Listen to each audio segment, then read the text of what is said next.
Hello and welcome back to the Awakening Philosophy Podcast.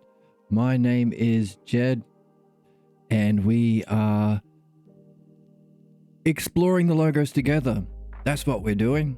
And if you were here last time, we also discovered what we're doing is healing ourselves. Healing. This is a healing channel. Not only are we exploring the logos together, but we are engaging in a kind of healing of our soul. And the stakes of that is it's a kind of healing that is we can benefit from in this lifetime and into our next incarnations. That's the topic of the conversation that Socrates is having with us and we are having with each other. That's where we're at in the text.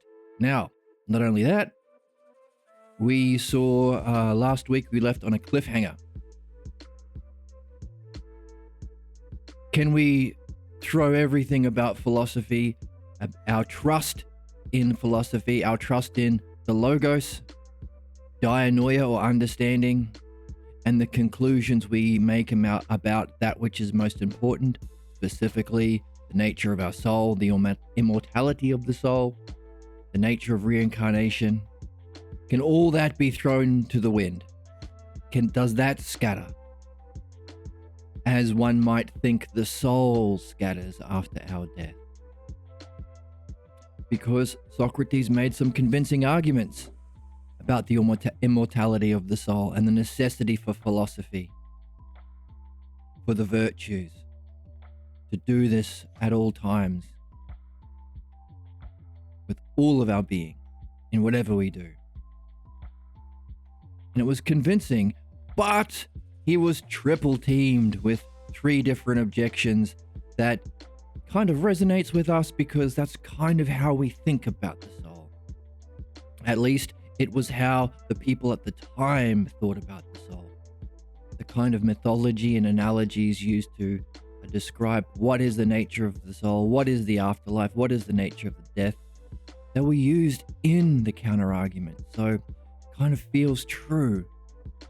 And so what we came to, the conclusions we came to through the logos, kind of feels like they're not true. And if that's the case, then everything that we've learned about philosophy, the importance of the logos, of the dialectic, of dianoia, of the virtues, of to live life in a correct way, that there is such a thing as destiny, that there is a fate that is the cause of our problems that can be understood and escaped from. Just as there is a yoga that we can escape from the chains of our body through that yoga. There is a kind of spiritual initiation into a higher kind of virtue in a nous experience, a knowledge experience where we can verify our understanding, raising us out of the realm of opinion, raising us out of the physical senses, raising us out of being a lover of the body, lover of riches or fame or physical pleasures, into being a lover of learning, a lover of then philosophy, and a lover then of this magical virtue, phronesis, which is a kind of learning that doesn't lose its power and we can take with us into our next incarnation. Is that all thrown into question? Maybe everything is just opinion, and there is no realm of being, there is no soul.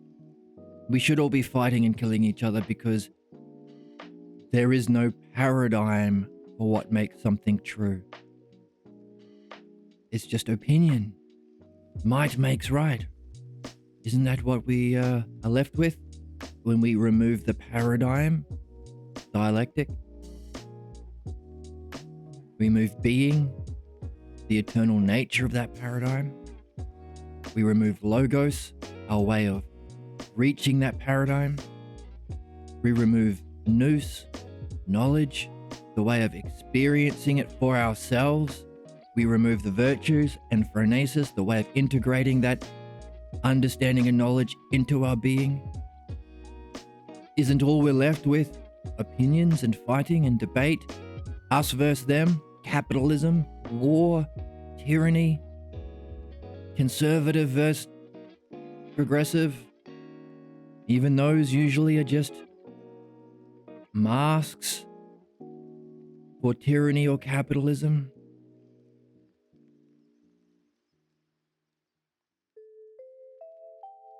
Oh my goodness, is that what we're left with?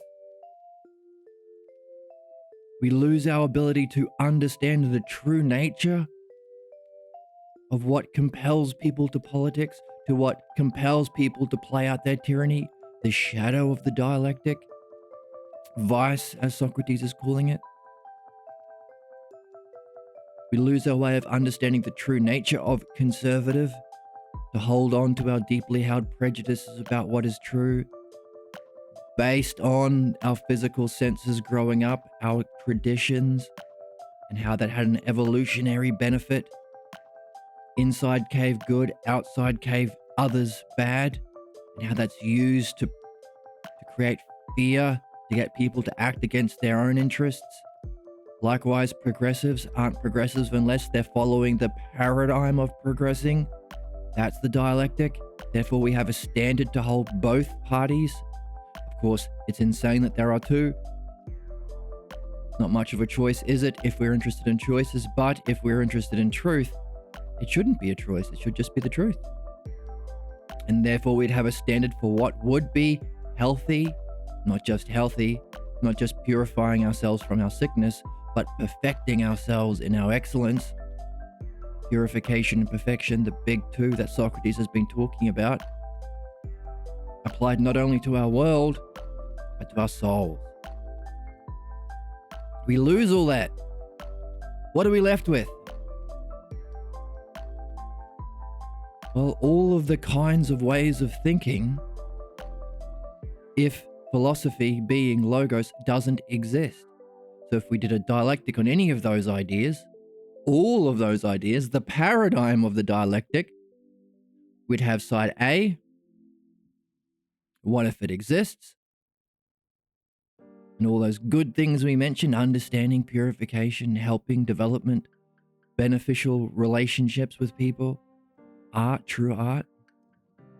And then we have B, what if it doesn't exist? All of those negative things. War, oppression, competition, might makes right, just the opinion world.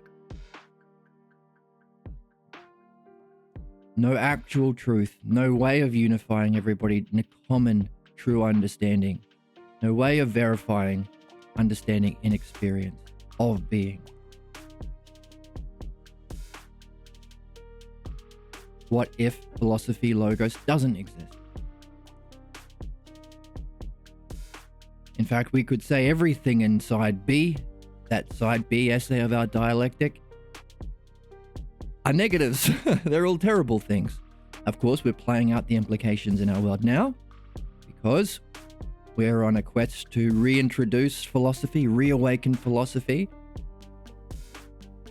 And as we go, I don't know how to do that, but I'm trying my best with this channel, and we're working it out together. Working out a way of reawakening philosophy, reawakening the logos to get what is good in A, specifically purifying ourselves from side B and perfecting how well we can do side A. One of the most wonderful things about philosophy is it makes things so gosh darn simple. Wow. Two sides of the dialectic, A and B. A turns out to be all the good things. So we could say we perfect ourselves in A. B turns out to be terrible things, or illnesses, or sicknesses, pathologos. We can purify ourselves from our illness in B. So simple, just two things. Of course, two is the most simple way of understanding something. That's why it's the dialectic. Two things rubbing up against it. If you have just one thing, well, what do you know about that thing? It's just itself. How do you know about itself? You have to rub it up against something. Because everything is in a relationship with something else. With its shadow, with its reflection, with its opposite, with complementary ideas. That's how we understand. And that's what we use. That's why we use analogies. Use two different things, compare them to each other to understand them. Which is interesting because if we do encounter the world of being and it does have a hyparxis, a oneness at its peak, how will we be able to recognize it and understand it and integrate it without something to rub up against it?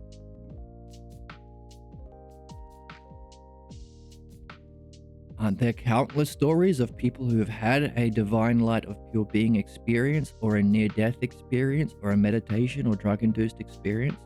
Same experience, experienced in different ways. In dreams also, we could add that in there.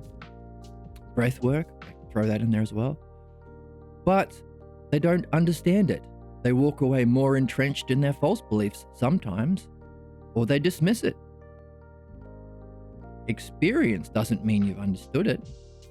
Like people say, I'm wiser because I'm older. Hang on a second. Does that follow?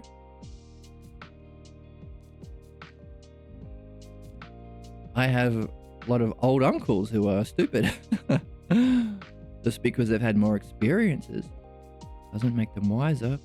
There needs to be something to understand it, something to rub your experiences against, to shine light on it, to see the significance of it, to gain benefit of it from it. So, when we reach the brilliant light of being, in this experience, we want to have the logos and dialectic, our dianoia or understanding, with us in our back pockets to rub up against it, to make it meaningful. As the great Dr. Pierre Grimes would say, experience is dead. Understanding is what's important. Which shines light on something that Socrates mentioned to us in the Phaedo that we're reading. Many people claim to be mystics, but the only true spiritual or mystic tradition is philosophy, when practiced the right way, of course. That makes sense now, doesn't it? Not only is it a way of getting there, a healthy way through purification and perfection, but once you're there, it's a way of understanding it. Having something to rub against. The logo of dialect. To recognize it, understand it, maybe go into it deeper, and also when you return, to integrate it. Have something to relate it to. Oh, this experience of being, maybe I'll integrate it with my virtues.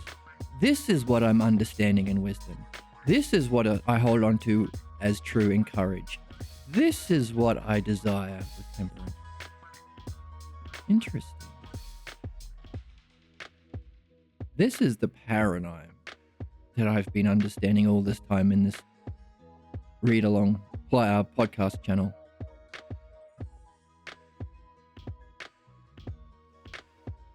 So, all of that great stuff is made so simple by philosophy. Two things rubbing up against each other. Of course, there might be a oneness experience of being, and beyond that, a one itself. That isn't two things, but we might benefit by having the option of rubbing it up against our understanding of dianoia, verified in our experience of nous or being.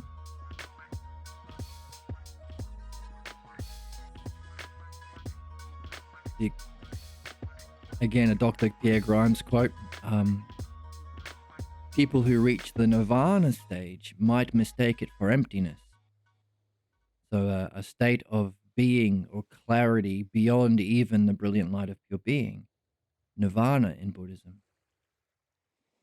They might miss something that's there to be seen if they don't get there through the logos.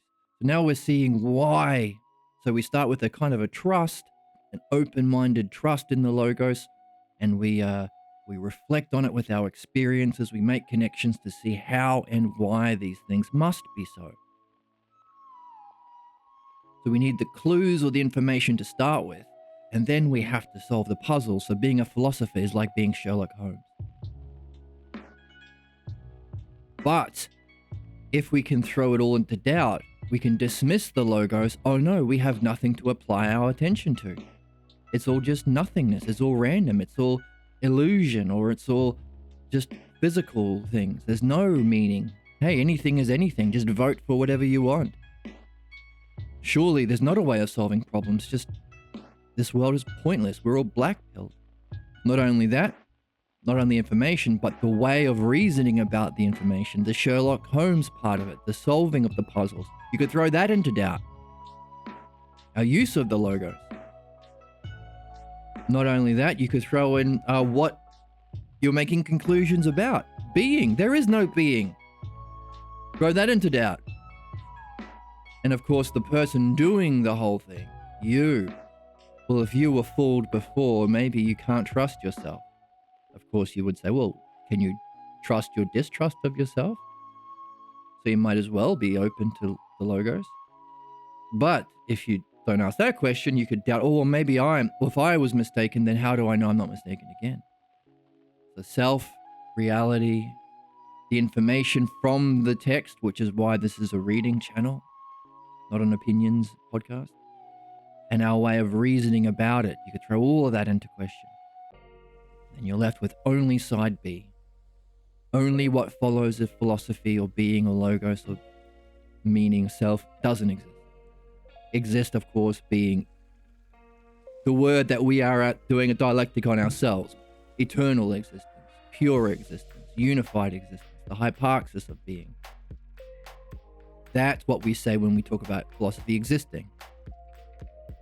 Not a creation, but a discovery or a remembering. So those are the stakes in the book. That was the cliffhanger that we left last time on. We would be left only with B. We would all be black-pilled. There'd be no hope for us and humanity. If we throw ourself, reality, and the logos into doubt. The big three, the three excellences of the self. So, big stakes. Wow. Owen Wilson's whole family would say, Wow. Wow. Wow. Wow. Wow. That's how big it is. On that note, with that teaser, let's jump into the text and see how Socrates answers it. Can he come to our aid?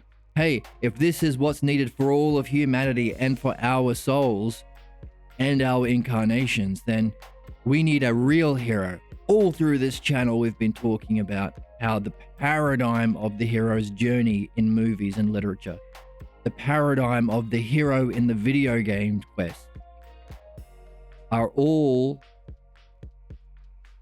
the paradigm of both of those things, the model for both of those things, the ideal of those things is philosophy. If you add meaning to those, if you recognize, hey, there is a pattern in all heroes' journeys. That's what our friend Joseph Campbell realized. There is a pattern. We looked at the hero's journey. If you are interested in screenwriting, you'll probably read that book, probably part of your education. Hero of 1,000 Faces. If you realize there are certain tropes in all video games to make them successful. A leveling up, a development, a skill tree, a inventory, a quest you have to be on to solve. Slaying of problems along the way. Discovering of those questions that you can then work to solve. If there is a sameness in the different areas, that implies there must be a higher principle to make it work, to make it appealing. What is that? And if we were to take all of those terms and apply excellence, that's what we do as philosophers. We seek excellence. You're not in the game if you're not seeking the ideal, the excellence. If we add excellence to all of those terms, and of course the word for adding excellence is self-er, not beauty, but self-beauty. The excellence, the ideal of beauty. Not justice, but self-justice. Not equal, but equal itself, or self-equal. Then we would add self to all of those terms. Not a quest, but the self-quest. Not leveling up, but leveling up the self. not discovering questions about goblins or murlocs or the prisoners of Azkabans, but discovering puzzles about the self. Who does that? Who seeks self-beauty? Who seeks self-quests? Who's on a self-quest? Who's asking questions about the self? What realm is that? What part of the bookstore would you go to answer those questions? That's philosophy. Literally, by definition, that's the quest of philosophy.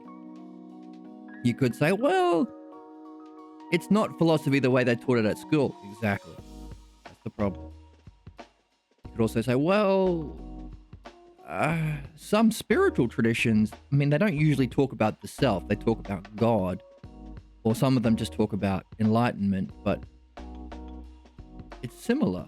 Right, exactly. That's the problem with them. Similar, but they don't have the right language or logos. They might miss levels, or they might not recognize they're on a quest for the self. They might try and reject the self. It's Maya, it's illusion. There's a lot of problems that result. So what is the ones without the problems with lacking the logos like other spiritual traditions, or lacking the spiritual without other understanding or belief traditions, academic traditions? What's one that doesn't have those downsides? Philosophy. So if we make it the excellence by adding self to all of the terms in the hero's quest, in the hero's journey, everything that's appealing in all drama, literature, narrative, gaming, the thing that motivates our activities, we want to level up, we want to get better, we want to be happier, we want to solve problems, we want to function in a more excellent way in the world, in everything we do. So whatever we do, or whatever we're interested in, or whatever hobbies, or whatever's attractive to us, if we just add the word self in front of all of those terms that are universal, that apply to all of them, to make it the excellence or the ideal, we get self activities, self quests, self leveling up, self improvement, self states of mind, self levels of enlightenment, self destiny.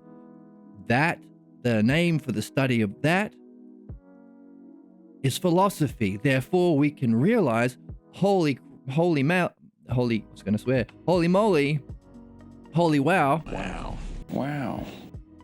Everyone is actually a philosopher. They have just not realized it. So you could say, what are we doing on this channel? We've realized it, or we have had enough of an intuition to be open to realizing it, and therefore we are learning the rules of the game we're all playing. We're becoming rational. We're entering the human race. And from last week, we're exploring the logos together, because the logos is the rules, is the quest, the self logos. And in doing that, we are healing. These are the conclusions that came to light from us by doing this, by applying the dialectic to the logos that we're reading last week. So we're all philosophers. It's just a matter of realizing it. Having someone like Socrates, or Dr. Pierre Grimes, of course, who comes along and points it out to us. Hey, by the way, have you ever wondered this? Thankfully, we have Socrates who's doing that. Makes it all very simple. No need for debate or fighting or arguing, which is just the level of opinion. And we're interested in that which is unopinable, beyond opinion. That's what we've been doing.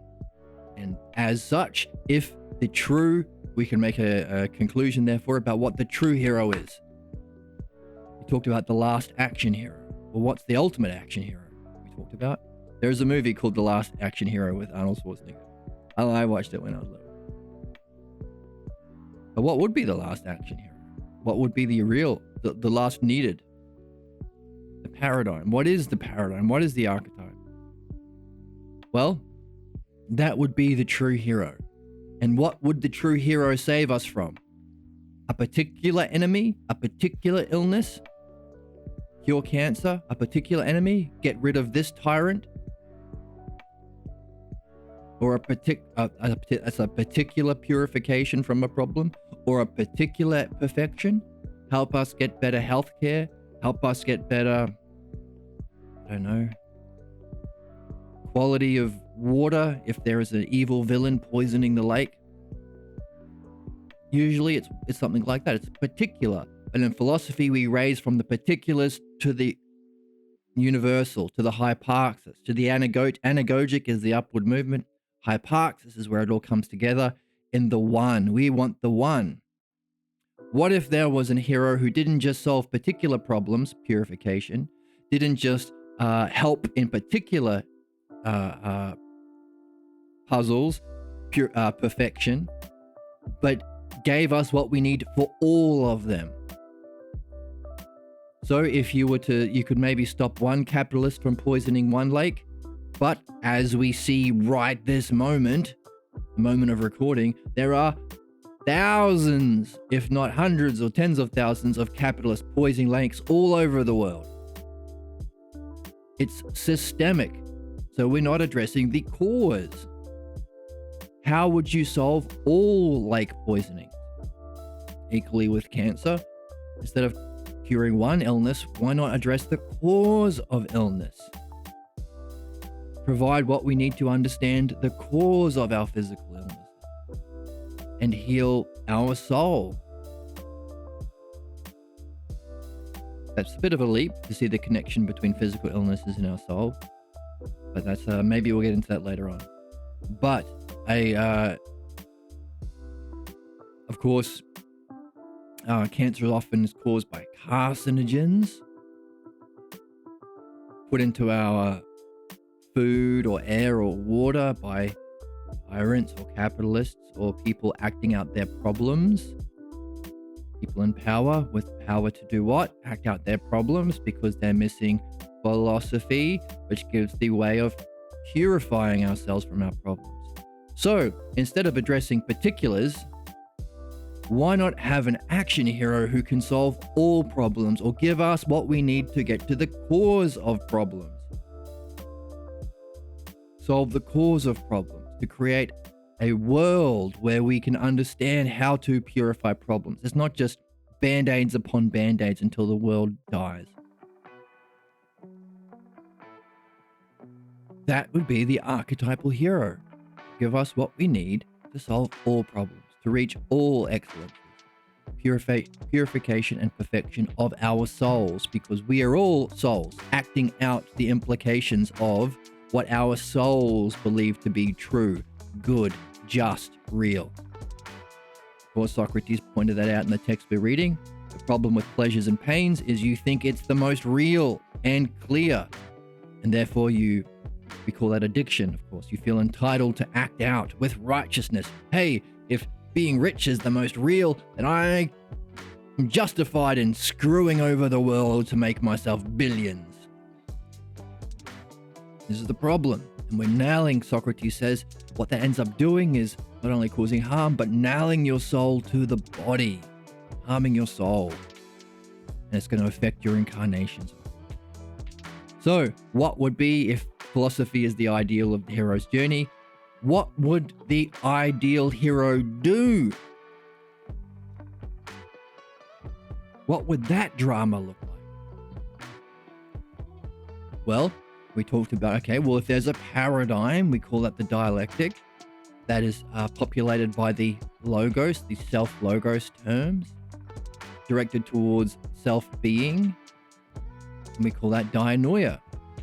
That's the way of addressing the causes. Dialectic is the paradigm through which you can find the cause and address them with the logos. Purify and perfect your dianoia. So if we talked about going from the particulars to the ideal through the cause to address the cause of problems, not just defeat one evil tyrant, but hey, look at our world now. We've defeated Hitler, but how many new Hitlers are around? How many new tyrants or fascists are using the same terminology? My country first, a pure race. You are better because you're the right color or race or gender.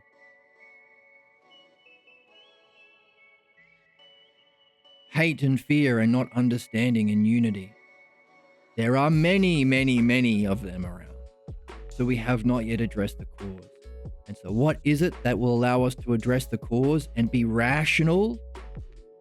stop acting like children, infants, and actually grow up and join the human race so that we can recognize there is a cyclical pattern and therefore an order, an understandable pattern within our problems that have played out throughout history, which means there must be an understandable hierarchy within that order, pointing to a cause that can be understood and therefore solved, which is rational. They say the definition of insanity is keep doing the same thing and expecting different results. That's where we're at.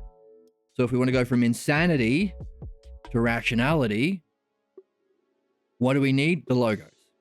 By definition, logos means the terms in the paradigm towards being.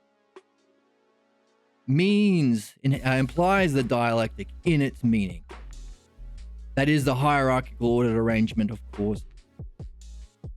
So, what would the ultimate hero do?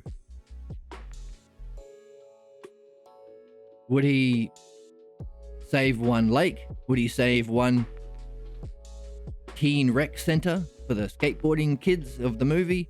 Or defeat one fascist who doesn't allow dancing? Or even rescue one nuclear bomb from a terrorist? Well, how many nuclear bombs are there out there? Hundreds. Ridiculous. So irrational.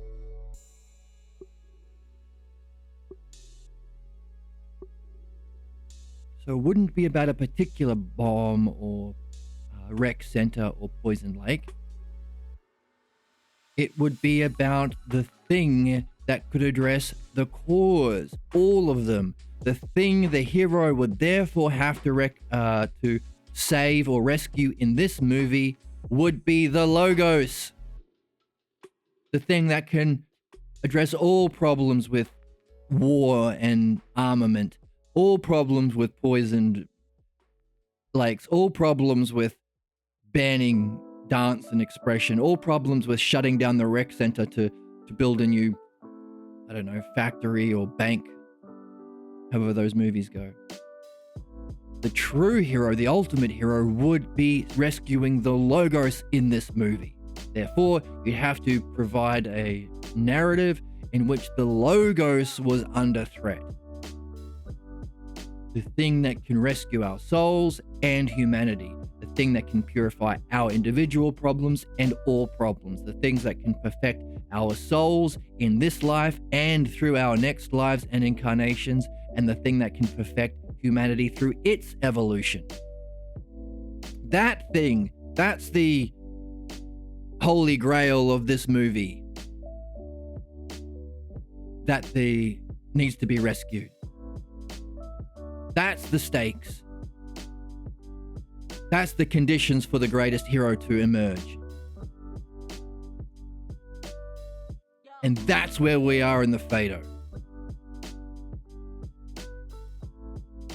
If you've been playing along, if you've been reasoning along, you have what you need to recognize you are reading the ultimate hero's story.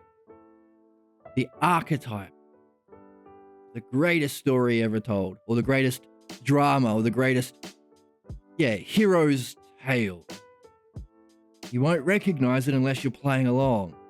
It's like a Christopher Nolan movie. If you're not realizing it and putting the pieces together, you'll miss it. But if you've been playing along, and good for you if you have,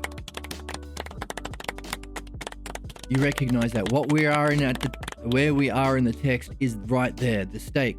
The logos is under threat. Notice, it's not a person, it's a belief. Because all people can play out beliefs. Hey, fascism, Nazism, that's a belief. It didn't end with Hitler. We have the Trump people playing out the same beliefs, using the same language. Logos. Sick logos. That follows the belief. So it's not under threat by a person, under threat by a belief. That is a higher order than the particular people. And so the logos is under threat, oh my God, by a challenging belief, a threatening belief. In fact, a triple team, 3 evil villains coming together, making an axis of evil, making a what is it from anime that I like? The villains. The villains. I don't know what it's called. I'm gonna find out. The League of Villains, it's called. In the anime that I like sometimes. The League of Villains. So we have a League of Villains of beliefs. What are the three big ones? The physical world is more real and powerful than the invisible, like the soul. Therefore, the body will probably live longer than the soul, meaning the soul will die before our body rots. The other one is, well, maybe even if the soul is more powerful than the body, it's like the last coat you wear. Your body changes all through your life, but just like you might be buried in the last cloak you wear, you may wear out many t-shirts in your life, but there'll be one you're wearing when you die. So maybe at the end of our life, we're outlived by our last form of our body. And the third one is, even if there are reincarnations, the same last cloak idea could be the last incarnation. Maybe our incarnations wear down our soul. And we don't know if this is our last one. And maybe that's the end of the soul after this one. And in the text, that sounds familiar enough. Like the first one, harmony is the first to go when you play a lyre. When the strings start getting out of tune or the body starts getting warped, you still have the physical thing, but you have the harmony, the invisible thing, the first to go, like the soul. The last cloak is the metaphor for the second one. Your body changes, like your clothes change as you grow, but you don't outlive your last cloak, just like you don't outlive your last form of your physical body and the last incarnation. Maybe this is the last lifetime. So, and because they were convinced by the Logos before, everyone in the group here with Socrates, the exceptional rare few who are still doing philosophy right up to the last moment with Socrates, they are throwing the Logos into question. The remaining philosophers, at least in the story, don't know whether to trust the Logos anymore. And we just pointed out that's the big stakes. That would be the ultimate heroes adventure movie, game, film, story, song, you name it, painting. When the Logos was in question, when the Logos was under threat, when the Logos needed to be rescued. We don't want the Logos to leave the world. That's the big thing. The thing that will solve all the particular things. The things that will perfect all the particular things. People, problems, solutions, issues. That's where we are in the text. The Logos is in drama. And our question now is, will there be a hero that emerges from our story to save us in the greatest way a hero could save anything? Can we see the true action hero come to light in the text we're reading?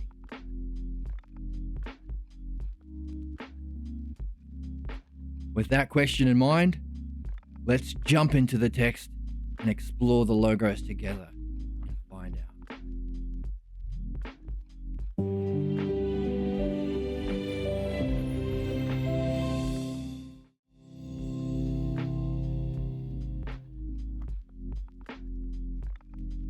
Here we are.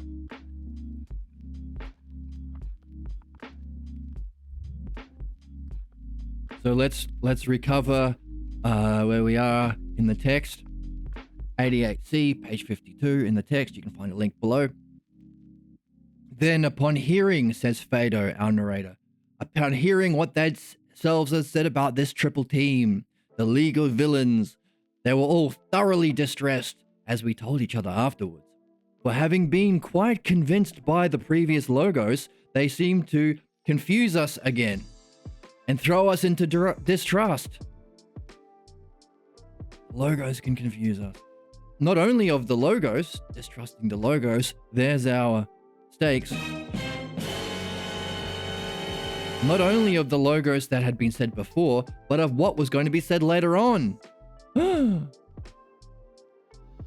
logos from before, but also forever. That either we, self, were worthless judges, or reality, mind, being, were unworthy of trust. So there's the logos, us, and reality. The big three. The big three triple team, and we've got the big three under attack, three excellences of self. Socrates, who's like us, listening to the story. By the gods, Phaedo, you have my sympathy indeed, for as I listen to you now, I find myself saying such a thing to myself. What logos then can we trust? Maybe many of you have felt like that. You were really convinced about something, and then suddenly you realize it could be wrong, and then it's like, well, how do I believe anything anymore? How do I think about anything? How do I conclude about anything? What logos can we still trust? Since the logos which Socrates produced was extremely convincing. Yeah, we've been convinced by things in the past, but has now fallen into distrust. Since the logos, that the soul is a certain harmony of ours, has now and always had a hold of me in a wonderful way. And just as you mentioned it, it reminded me that myself had previously taken this for granted also. And again, I am in much need of some other logos, just as if from the beginning, the theme in these books, which will convince me that the soul does not die along with the body. This is what our hero has to do. Tell me then, by Zeus, in what way did Socrates pursue the logos? And whether that man was distressed, just as you say you had obviously become distressed. Or was he not? But quietly came to the rescue of the logos, as if he rescued it sufficiently if he rescued it sufficiently or deficiently. Tell us everything as most precisely as you can. Phaedo, the narrator, said, I have certainly often been in awe of Socrates, O Socrates, but never more than at the time that he came to our rescue. Therefore, on the one hand, he had a response to those puzzles, and was equally not at all expected. His response was not at all expected. But what most mystified me indeed about self was this. First was the pleasant and gentle and admirable way in which he received the logos. Ooh, quality of being. Which virtue would that be, I wonder? And how keenly he perceived the effect which their logos had affected us. Could that be another virtue? Keen perception of the effect of the logos on people. I wonder which. That consequently, how well he healed us. And as it were, summoned us from our flight and defeat. Turned us around. In order to follow along with him and together examine the logos. So that's where we're at. It sounds like we might have our hero who was successful as this kind of foreshadowing of what's to come.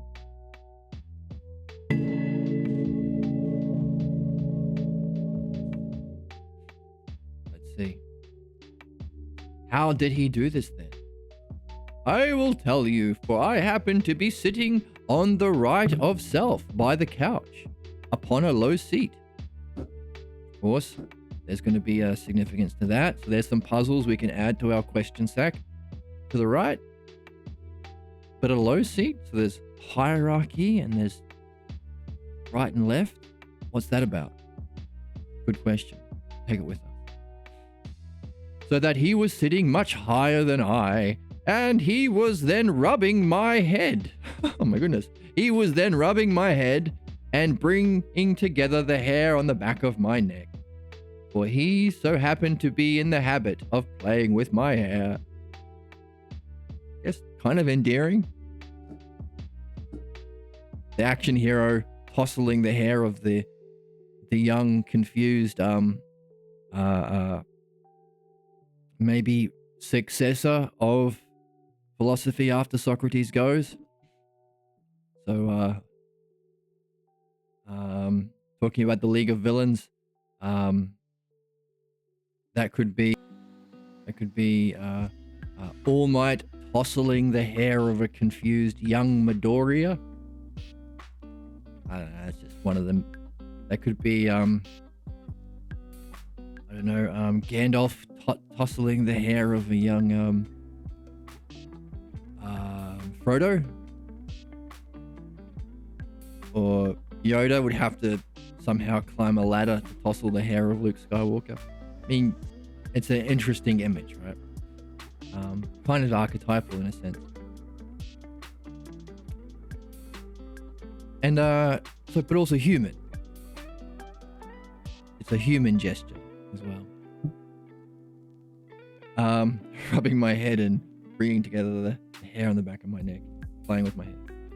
Socrates says, "Tomorrow then, O Phaedo, you will probably cut your beautiful long hair." Phaedo says, "That is likely, Socrates. Please do not. Should you be convinced by me?" Interesting. What's that symbolize? Question. Don't be sad. Don't be in mourning. Is that what happens with some people? They would cut their hair as a mourning sign, or a samurai's cutting their hair when something dishonorable happens, having to grow it back, start again.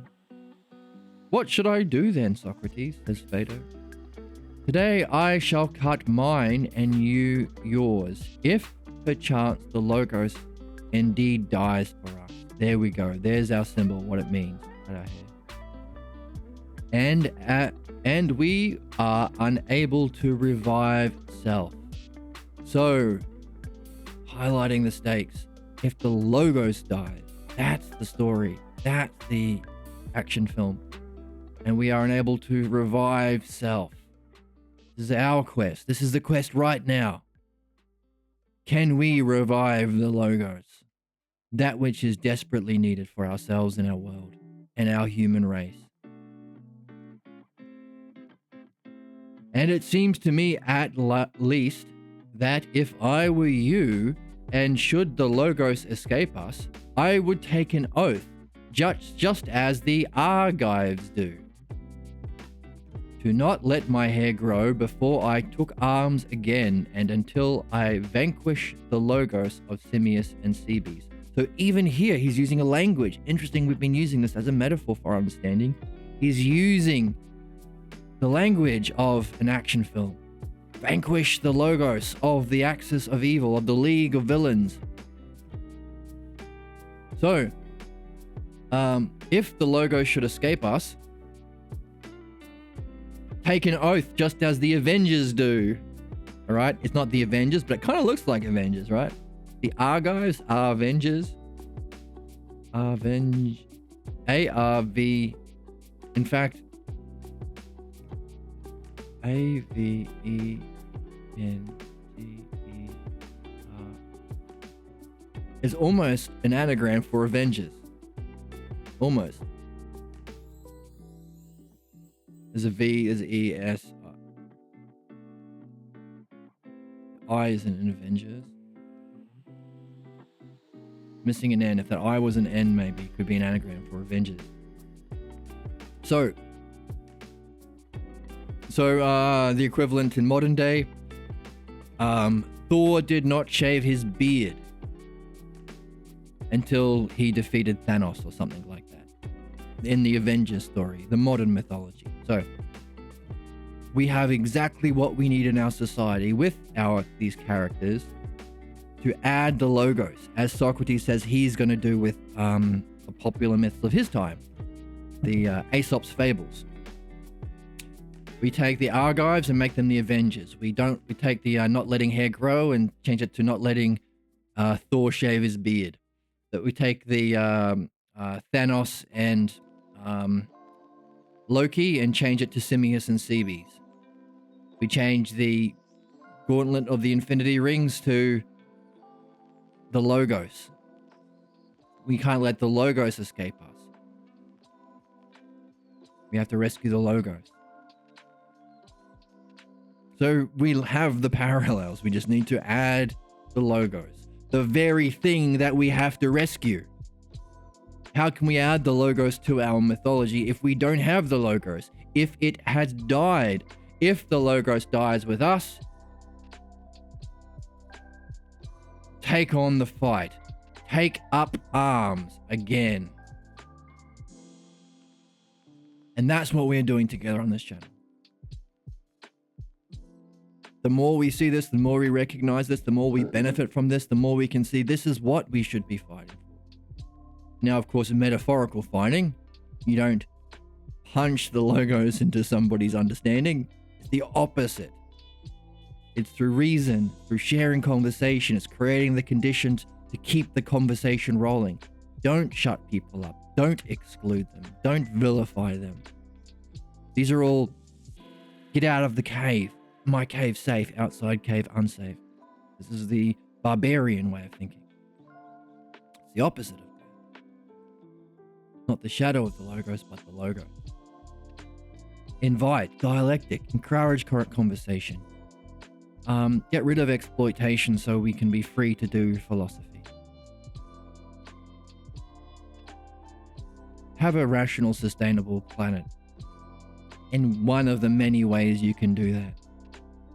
Rational approach to our resources and our needs. Instead of hoping that it will somehow work itself out if people can be villainous and exploitative and hoard wealth. That's an illusion. That's an ignorance. That is a kind of belief that would vanquish the Logos. There's no Logos behind the invisible hand that somehow more advantaged people in the world promoted or encouraged to work for their individual benefit while exploiting others. If we do that, then there is an invisible Logos that will somehow make things better, and we have to believe and hope and belief. Remember, the antithesis, the villains of understanding. It doesn't, you can't get to understanding if you stop at the level of belief. And of course, knowledge is beyond belief. It's unopinable. So we need to vanquish the false beliefs of Simius and Cebes. And there's another question. If the Logos is on the line, and he's a good author, then maybe the Logos of Simius and Cebes will reflect our Logos. We have some sort of universal truth to it. The Logos is paradigmatic. It's the model. Maybe there's some paradigmatic nature of objections to the Logos, represented by the Logos of Simius and Cebes. Interesting. And we can look for it ourselves. He's saying, oh, this idea of harmony is a very familiar one. Do we have that? Do we kind of feel like, oh yeah, soul's kind of like the harmony of a guitar. It's the first thing to go, kind of. Or it's a byproduct of physical strings reacting or responding to the wood in the air. Okay, this is what we're going to do. If the Logos dies and we can't revive it, then we should not let our hair grow until we took up arms again and vanquished the Logos of Simius and Cebes. Interesting. Phaedo says, but they say not even Heracles was able to fight against two. Well, we call it a triple team, but he's saying double team. because Seebe's put in two kind of arguments, but it was essentially the same. It's the last, we got the harmony argument of Simmias and the last jacket argument of Seebe's, and he could apply it in two different ways to this last body or the last incarnation, if you believe in reincarnation. Not even Heracles can fight against two. Heracles, by the way, is the Greek way of saying Hercules. So we would say Hercules probably because, again, Latin tradition, Roman. Socrates says, then call on me as your Iolaus, as long as there is still light. Phaedo says, I shall call on you, but accordingly not as Heracles, but as Hercules, but as Iolaus. Socrates says it makes no discernible difference. So, I kind of know Hercules, but I don't know who Iolaus is, so we're going to look it up together. So here we have some pictures of Iolaus. Here is him, one in the middle. He looks like a action figure here. Some of these pictures are from the TV series, Hercules and Xena. So he was in that. This is the guy here, if you're familiar with that. There's Iolaus. There he is with Hercules down the bottom here. From the Hercules TV show from early 2000s, I think. Iolaus, in Greek mythology, was a Theban divine hero himself. He was famed for being Heracles' charioteer and squire, and for helping with some of his labors, and for being one of the Argonauts. His relationship with Hercules, Iolaus was often acted as his charioteer and companion. Plutarch, describing the Theban sacred band in his life of Pelopius, said, it is a tradition likewise that Iolaus, who assisted Hercules in his labors and fought at his side, was beloved of him, and Aristotle observes that even in his time, lovers plighted their faith at Iolaus' tomb. Okay, so he's the helper. So we have what we need to understand the reference. So, cultural references even back then. Of course, mythology is important. He said he's going to explain and mythologize. So we have to vanquish the Logos of Simmias and Cebes, but it's 2-on-1. Socrates says, okay, then we will be two to fight them back. So the famous pair of Hercules and Iolaus. By the way, you're Hercules. Like, that's what Socrates tends to do. I'm going to be in the back seat. I'm going to be your companion, your helper. But I want you to do it. And that's what we're discovering all the way through this channel in our reading. Socrates wants us to do it. He's not telling us that these things that we're discovering. His yoga even had a hidden message about the dialectic. We have to act on it. We have to exercise ourselves. We are the Hercules. He's saying you need to be the heroes. You need to be the philosophical hero, the true action hero. I'm Iolaus. I'm helping you. I'm writing this logos. I'm giving you the patterns. I'm giving you the puzzles. I'm sharing the logos. You have to take on the quest. You're a wizard, Harry. I'm looking for someone to share in an adventure. He, like Gandalf, he wants Frodo to become the hero. Socrates wants us to become the hero, and he wants Phaedo here to become the hero. Of course, this book is called the Phaedo. What does that mean? If Socrates is saying, you are Hercules, I am Iolaus, what does that mean about the way that Plato names his books? Is there a puzzle? Why is this called the Phaedo and not Simmias and Cebes, or not rescuing the Logos, or not the great hero journey or something? So, it makes no discernible difference whether I'm Hercules or... Okay, so Socrates says, call me Iolaus. You're Iolaus, as long as there is still light. And then Phaedo says, all right, okay, I'll be Hercules and you be Iolaus. And then Socrates says, nah, it doesn't matter. Doesn't make a difference. Well, you're the one who said it, Socrates. It makes no difference. Let's keep going. What? It does make a difference. Unless it doesn't make a difference. Unless they are both the kind of... Because we're saying the Logos is what's in charge. The Logos is what needs to be saved. But maybe the Logos is what we're sharing in. Just as Socrates watched the Logos of self unfold in his previous arguments. And we call on the Logos. Remember? We actually made a diagram.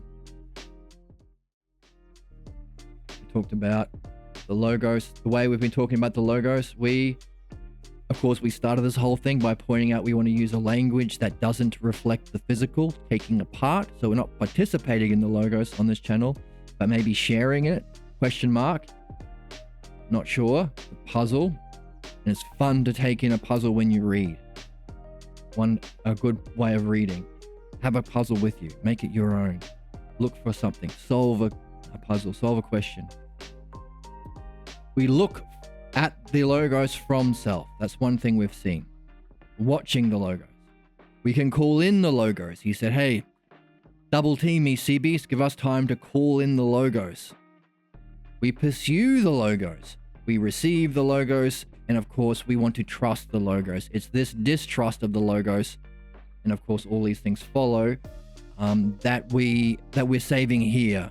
This is the stakes of the text. We're distrusting the Logos. And of course, if we see that this incorporates the remainder, look, call, pursue, then we can see there is a dialectic structure in this itself. It's everywhere. The dialectic is everywhere. The more we learn it, the more we see it. Why? What are we defining? The Logos. How does it function? How does it demonstrate? That demonstration 1 and 2. We share in it, okay? How would you divide up this idea of sharing? We look at it, we call it in, we pursue it, we receive it, we trust it. And the fourth step, of course, of the dialectic is S&A, synthesis and analysis. Of those divisions, is there one more primary, more causal? Is there one that unifies it? Or is there one greater up the hierarchical order of significance incorporating? Like, which of those do you pick out? Can you have a word that unifies it all? Or is one of those more significant in some way? And we just saw that trust kind of incorporates the rest of them. We want to trust in it so that we can pursue it, and so that we can receive it. Trust in it that we receive what we're receiving is good. Call it in. We have to trust that we can call it in. Trust that it comes from self and that we can watch it. So if we say, oh, trust is the hierarchically or metaphysically more primary and has the others within its scope, for the fourth stage, synthesis analysis, we'll pull that out. Trust. There's our synthesis. And analysis is you have to take it back to the start, as if going back to the beginning, which is the phrase that we just read. So even in the little clues that you will only see if you do the exercise. So what's the analysis part? Trust. So we're going to take it back to the start. Let's do it. Definition, the Logos. How do we demonstrate the Logos? Oh, we share in it. What does that mean? Divide it up. We watch it unfold from self. We call it in. We pursue it. We receive it. And we have to trust it. So then what can you say about that? Oh, well, there is good reason and necessity to trust the Logos. There's the analysis part. Trust the Logos. So what we started with was some kind of understanding about the Logos. We needed to have some kind of understanding. We have to at least know the word. And we needed to have the text that we're reading to pull in information about it. That's why we read. That's why we're reading together. It's the best kind. So I would say, well, if you were to hierarchically arrange podcasts, the kind of podcasts that are engaged in reading a text together that shares in the logos. Get rid of all these scribbles.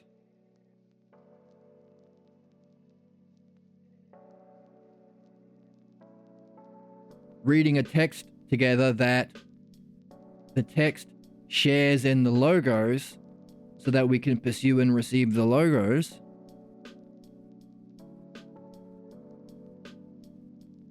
Is hierarchically a greater kind of podcast than those that are interested in people's opinions.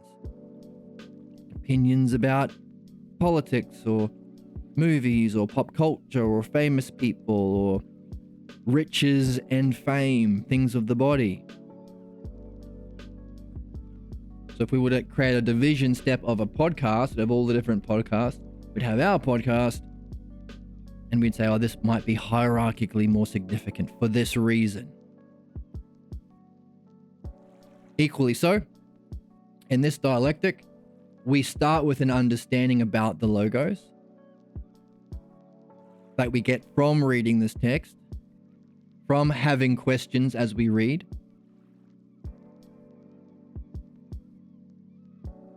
And then as we read, we gather more terms.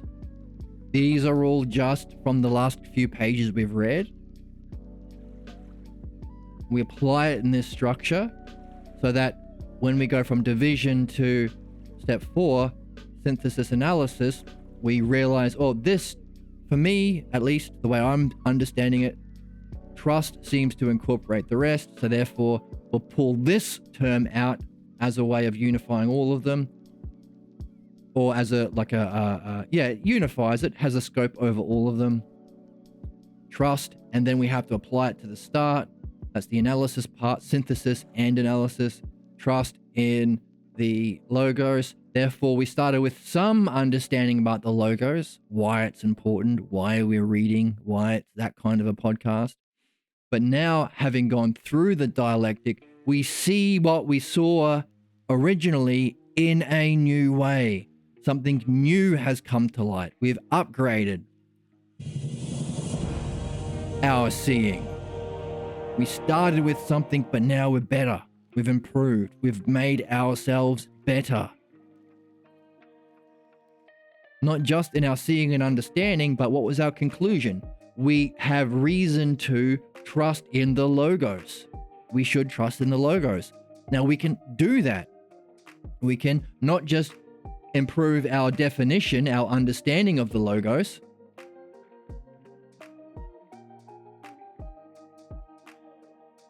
We have a greater understanding. That's what happens when we go through the dialectic.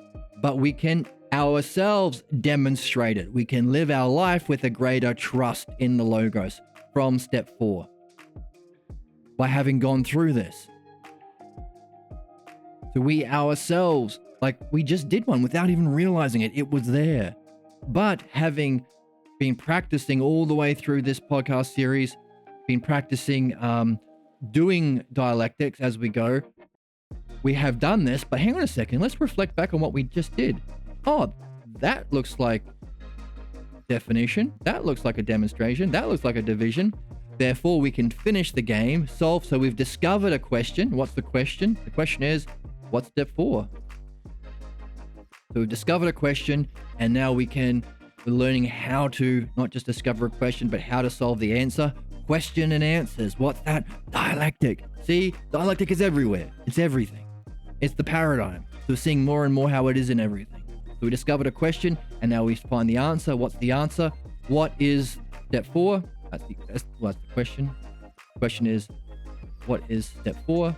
And the answer is trust in the logos, which is the most significant term of divisions applied to there. So trust the logos.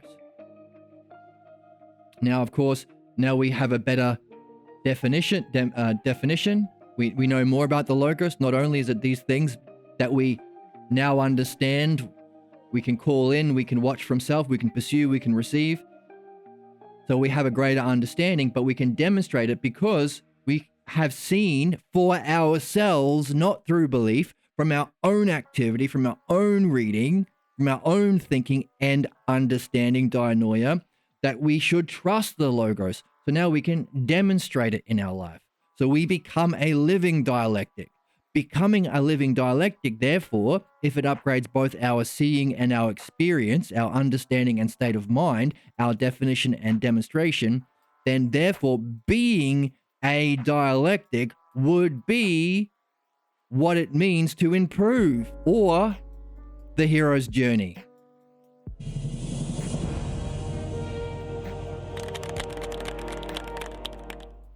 So we've seen what is the hero's journey, being a living dialectic. So then we can also say, hey, but as we're going, we've seen ideas in this text like likeness. We want only the pure can reach the pure, so we purify ourselves. So if the dialectic is the structure of the paradigm and we become a living dialectic, because we just went through this, we're defining it with our dialectic and we're applying it in our experience. We're going to see what it's like tomorrow to trust the Logos all the way. Then we are becoming like the paradigm by being a living dialectic. And if the goal is to enter the paradigm because the paradigm exists in being, then by being a living dialectic, we're becoming like the paradigm. That's the purification and that's the yoga. It's through likeness that we purify ourselves so that the divine self somehow invites us in, or we share in it most fully, unify with it, which was our goal, which is the goal of all people. If we want to know what exists, and everything, as Socrates helped us see, all things, even sticks, seek being, and have another purpose to remind us to seek being. So all physical things are the same in that way. Then we're saying, oh hell, being a living dialectic is the way of doing it. And if it's because you're being like the paradigm which you're seeking, likeness. And of course, we just saw that also as the hero's journey. So we could take all of that. So just from doing that little dialectic, we shone not just more light on the Logos, but that helped us share more light on our dialectic of the hero, because that's been our subject today. What is the true hero? What is the true hero's journey? What is the true action hero? We just did a little one. We have more of a definition. We have more of a demonstration. We have more of a division. We have more of an understanding, synthesis, analysis. We just did it. So what we just did, you can yourself pull out the key terms, arrange them hierarchically, and now you have a better understanding of the hero's journey. Not just in your definition, you have a better understanding of what you would need to do to demonstrate it. Definition and demonstration. So if you do that, I'm not going to do it because I don't want to take away all of the fun from you. Use that reflection we just went through together and any of your own from the theme of today's episode and that reflection, and do your own dialectic on the hero's journey, using that as material that we pulled from the text and anything else from the text that you see. That will allow you, if you do a dialectic, you will improve your understanding, your definition, and as it is the hero's journey that you are also walking, you will give yourself what you need to demonstrate it. There's our definition and demonstration. By the way, doing that would make you a walking dialectic too. Therefore, doing that very thing that you are defining is worth doing. So 2 levels, you are a walking dialectic if you do that. By doing it, giving you what you need to do it, and if you do it, well, you would be walking the dialectic. By defining the dialectic and demonstrating the dialectic, you too would be, therefore, being a walking dialectic. Or walking the walk and talking the talk of the true hero's journey. Now I use walking and talking specifically because Socrates gave us those terms in the text.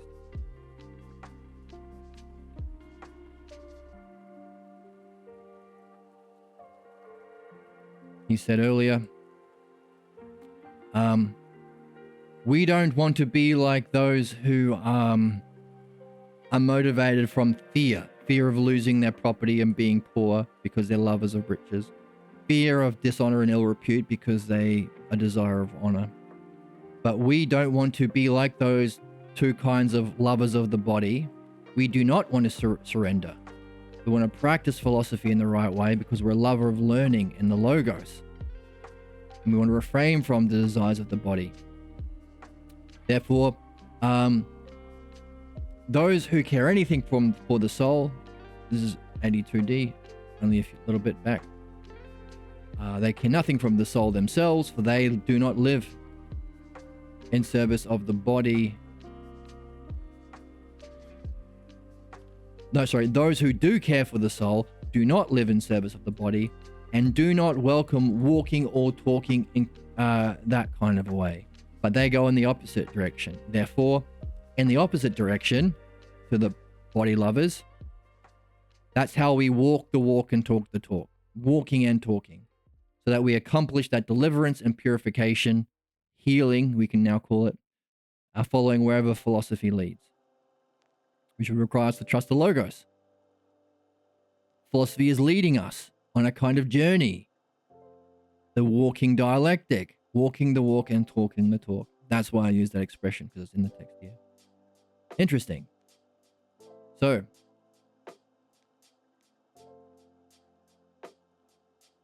let's pick up where we were.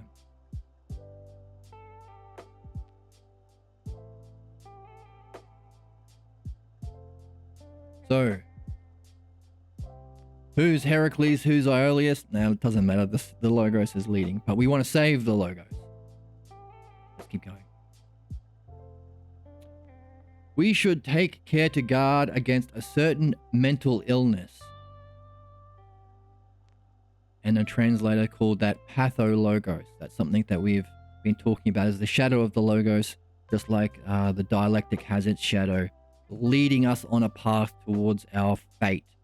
Our repeating cycles, stagnant, doesn't cycle up, but stagnant cycles of repeating problems, failures, ignorance, and negative states of mind, negative feeling states.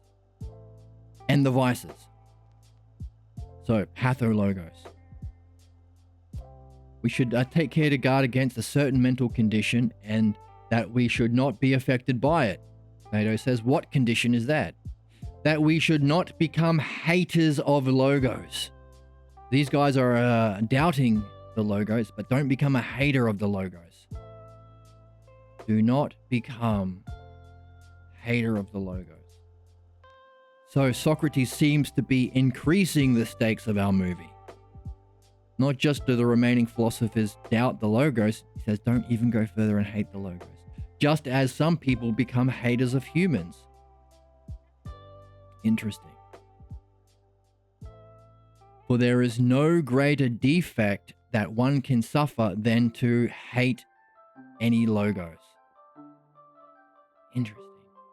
But hatred of the logos and hatred of humans arise out of the same condition. So if this is the greatest problem, he's helping us see where it comes from.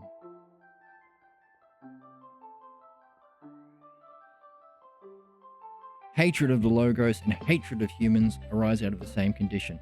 For hatred, so let's see how we can understand hating the logos by something easier for us to see, hating humans. So using what's easier to see which is more important. The anagogic use of analogy. For hatred of humans is either put on out of excessive trust in someone without use of art. This is our idea of art we've been hinting at all the way through. And by being led to believe that the man is altogether truthful and sound and trustworthy. Then a short time afterwards discovers this person to be base and untrustworthy. Base means bad. Following your base desires. Like not grotty, kind of like low, not thoughtful, not kind. Yeah. But in our culture, we have based, which comes from based on facts. Hey, what you're saying is based in facts. That's based. But no, it's not based, it's based, low. So you trust this person, and then you find this person is base and untrustworthy. And then after this experience, another one also happens. And when one has this feeling many times of constantly being let down by people that you thought, you believed to be truthful and sound and trustworthy, altogether truthful, sound and trustworthy, because you weren't using an art. So what's that mean? So how would it be different if you were using an art? Constantly let down by them many times, and especially when those whom he was led to believe should be their nearest and dearest friends. Even worse, in the end, after many such blows, he hates everyone and is led to believe that perfect wholesomeness, soundness, or sanity does not exist in anyone. Or have you not perceived this happening? Have you perceived this happening? You somehow think somebody is truthful and sound and trustworthy, but then after trusting them, you let down in a certain kind of way when you find that they're not those things. It happens many times. Even worse when it happens to be a dear friend or someone you thought should be your friend, someone that you thought you should trust. And after a while, you're kind of like, Jesus, can't trust anyone.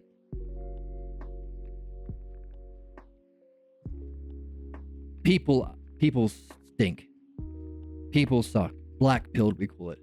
There are no good people. Now, what we're doing now is, has that happened to you? It has happened to me. And of course, Socrates is saying, hey, by the way, they were always that way. Did you use an art to judge them, or did you just assume? Were you taught, hey, look for the good in everybody, or everyone's wonderful, or it's wrong to judge people? Maybe your parents or teachers or priests said, don't judge me, it's evil to judge. Thou shalt not cast judgment. And therefore you thought it was somehow bad to judge people as not trustworthy and base, and therefore you put trust in them when you shouldn't have, because you were taught don't judge. By the way, people who often say don't judge mean don't judge me because I want to do bad things, or I want to act smart or wise, and I don't want to be answering any questions. I want to be a tyrant. They might not know that's why, but they know they're doing it. Anyway, or maybe you were taught to doubt yourself. I can't think. The rich people know better than me. The smart people, the old people know better than me. Therefore, I don't trust my ability to judge artfully. And therefore, those people get conned. They don't trust themselves. They don't trust their ability to think. And they end up not trusting reality. Maybe there's nobody trustworthy. Maybe everyone is bad. Kill them all and let God figure it out in the afterlife. However that goes.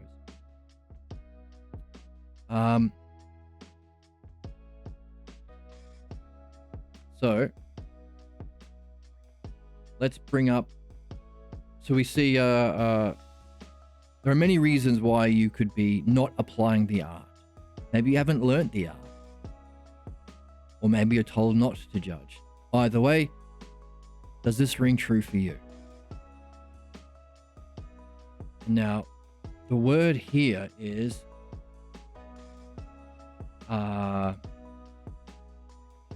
ease.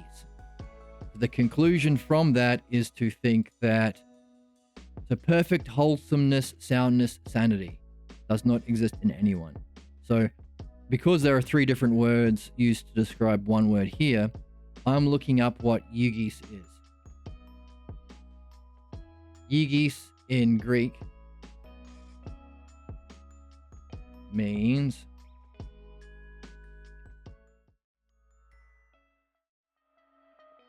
here. Healthy, sane, sound, or well. Health. So that's interesting. Health. Health or sanity. Or wellness. So it seems like health applied specifically to the mind. Well. So healthy minds do not exist. Now let's take this word here, perfect, and look that up too. So we paste it in here to get the Greek. Paste it in Google Translate.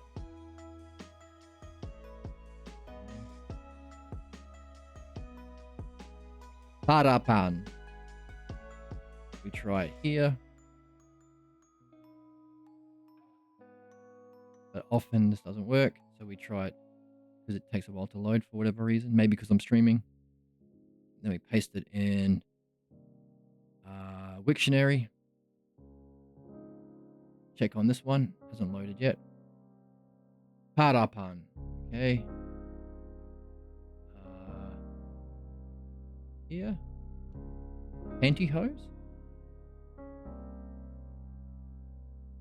Hole. Okay, let's try this one. Oh, we have a Yugis. Yugis means woof, so many words. Health, sound, healthy, sound and body, of the case or condition, safe and sound, of things, safe and sound, sound of mind. So it's soundness, logically sound. The healthy and sound seems to be that. Now let's find the adjective. And this is important. So this is what we do. This is reading. If there's a certain key word, we want to nail it down for ourselves. We don't just have to believe the translator. Thankfully, our translator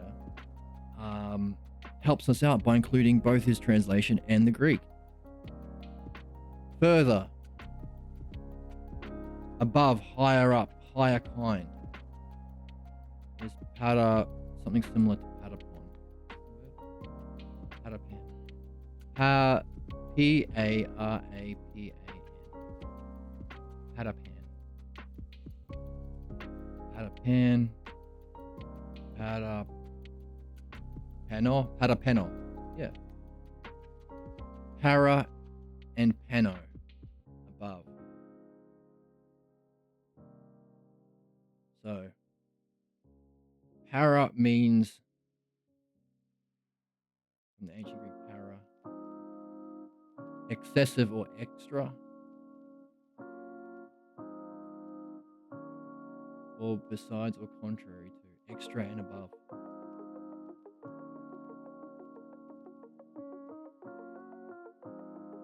Right, so substitution, extra, proximity. Still nothing from here.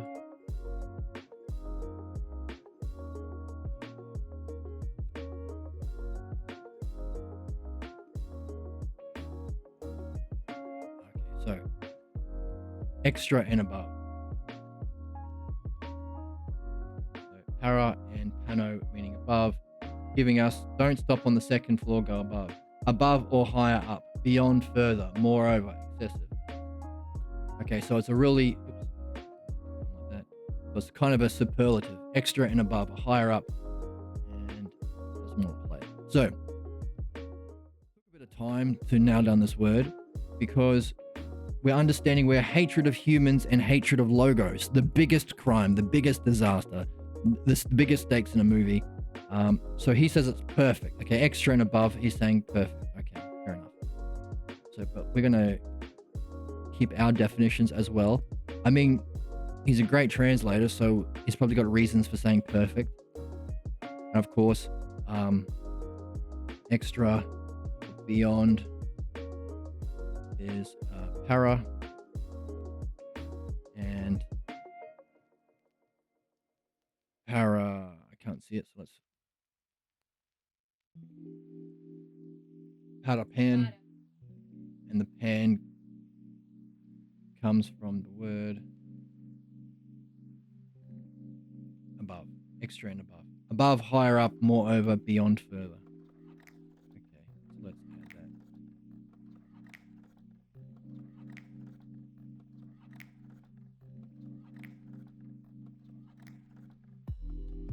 Above,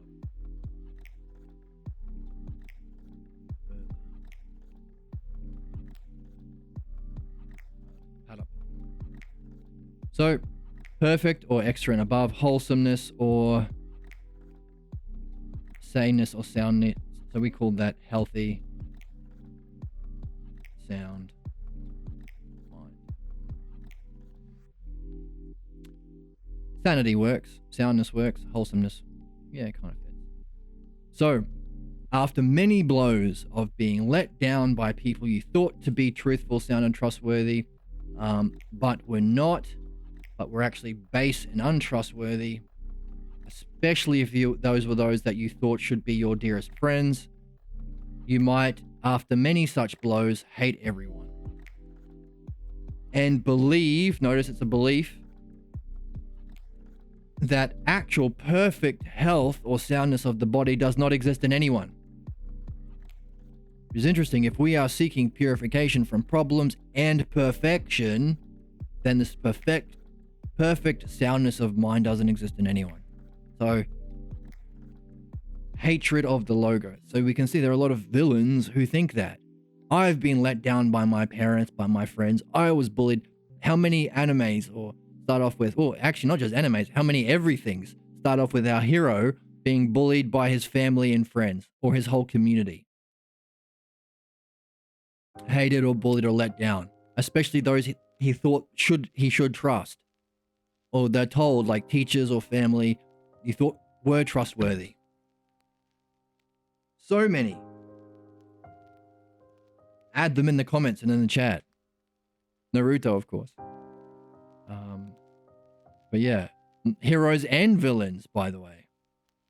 Villains let down by, like, bullied or let down, come to the conclusion that there is no actual sanity and soundness in humans. There is no perfection of that way of being. Drop my pen. And Socrates is saying that it's from that same source that that it's like the hatred of the Logos. Let's keep reading. Have you seen this happen? Many times indeed. Yay! Good thing we said it, and Phaedo is confirming. Yeah, we've seen it many times, and maybe even experienced it ourselves. But even Phaedo recognized, yeah. Well, by the way, without use of art. That's a big one. Let's put that in pink. Because if this is the cause of hatred of people and Logos, then we gotta figure out, well, hang on a second. This is what happens if you don't use the art? What the heck is this art and how do we use it? That's a big question. In fact, that's so big, I'm gonna write it on our board.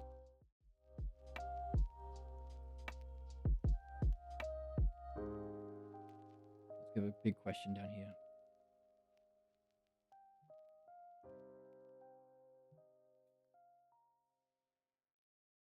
Question.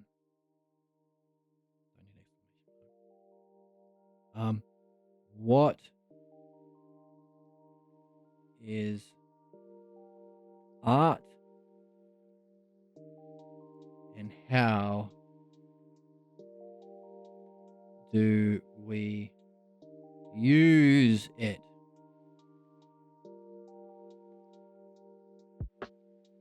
Dot. So that we don't end up, what's the word?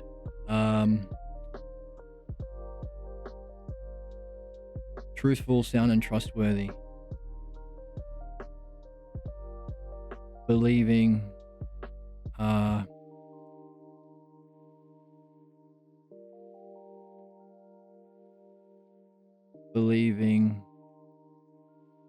those who are base and untrustworthy. Base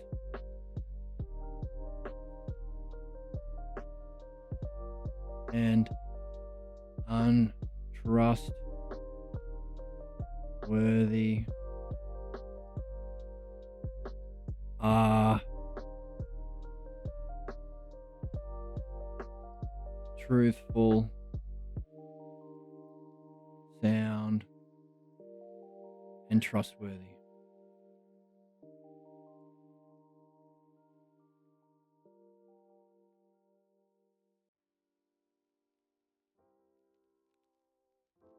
Especially nearest and dearest friends. Especially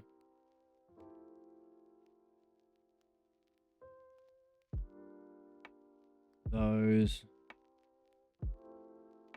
we were. So the text says led to believe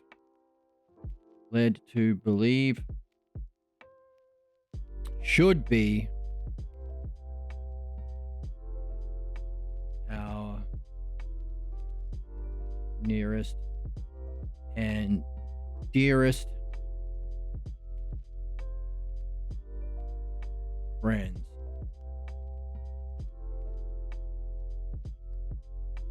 So that many blows hate everyone. So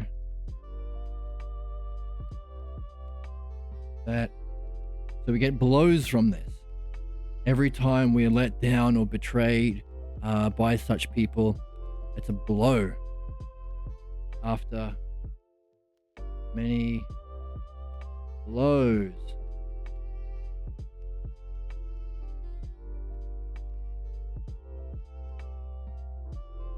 Believe or led to believe. Notice led to believe. There's a reason. There's a reason why someone convinced us that these should be our nearest and dearest friends. Maybe proximity. Maybe you were born into their family. Maybe culture. Like every Fast and Furious says, what's the most important thing? Family. Your family. Doesn't matter, family. You always trust your family. Or maybe, hey, well, there are untrustworthy people who are based on trust in the world. Every one of them were in a family.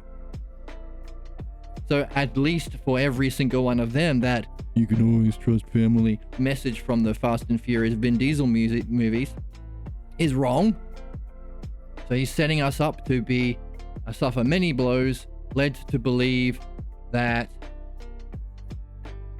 this is the big stakes. And what did we say it was? Healthy, sound mind.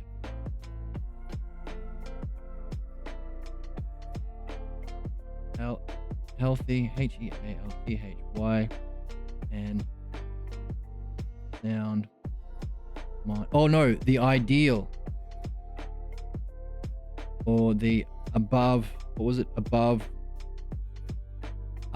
beyond and above.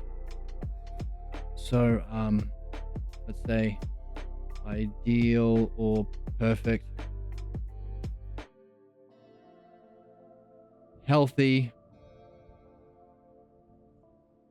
PHY, and sound mind does not exist in humans. Does not exist in. He says anyone, but because there's a hatred of humans. Humans or anyone. So this is a question. What is art and how do we use it so that we don't end up believing those who are base and untrustworthy are actually truthful, sound, and trustworthy, especially those we were led to believe should be our nearest and dearest friends, so that after many blows be led to believe that the ideal or perfect, healthy, and sound mind does not exist in humans or anyone? That's a big question. Huge one. We don't want to fall into this trap, and Phaedo and Socrates are both saying it's common. So let's keep reading. How do we avoid this? What is an art? How do we use it? Big stakes there. Many times, and our translator quotes Thucydides' description of the Pan-Hellenic War, in which they all lived through and Socrates fought in. Right, so he's saying historically there was a great war that they lived through, in which people who were supposed to be friends and trustworthy ended up fighting and killing each other and hurting each other and so on. Socrates continues, is it not the case then that this is a disgraceful mental condition and clearly due to an attempt to have human relations without making use of an art in human affairs? So here he's adding more to it. What is the art? It's to do with, there's some more clues to our question, having human relations without making use of an art. What is this art that we should be using before we make human relations or have human relations? For if he had use of an art to any degree, it would have led him to believe, just as it has to be in this way, that on the one hand, the very useful and the very worthless are both very rare.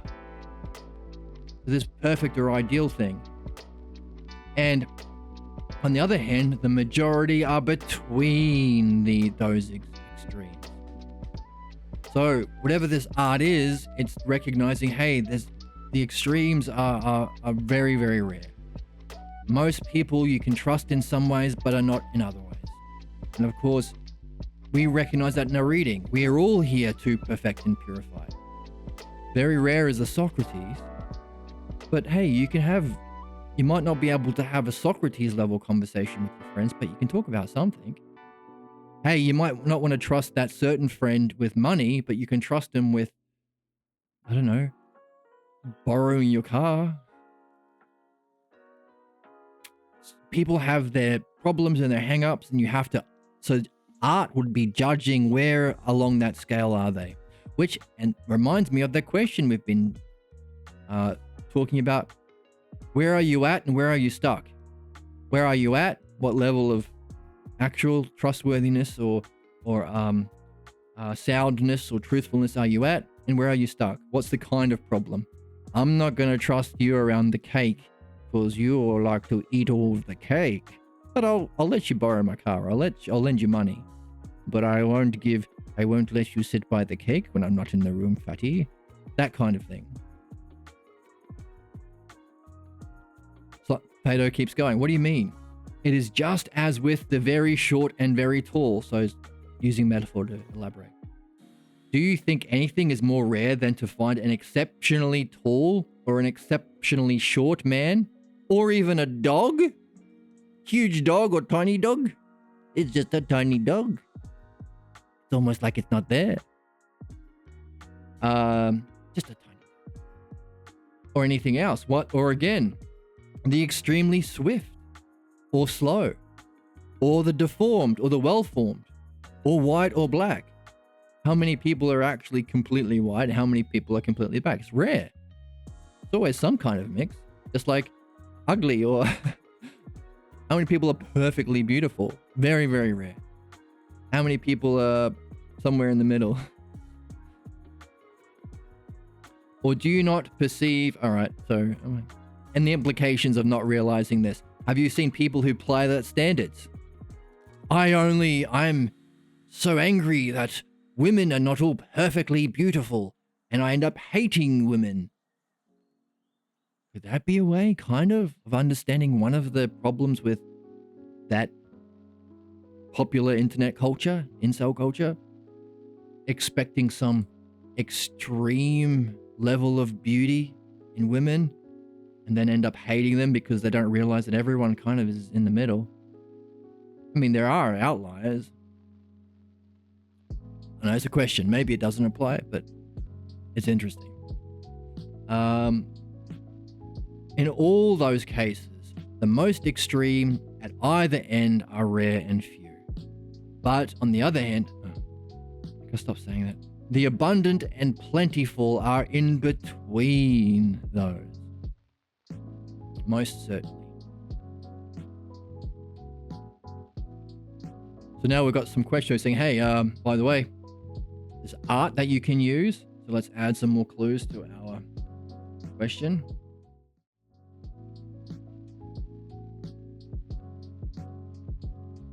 So, what is this art? Something to do with some sort of answer. Something to do with human relations. So we have to use it in human relations.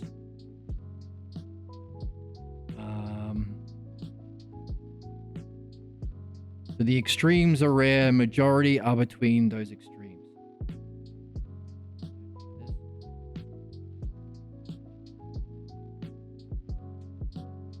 Extremes are rare.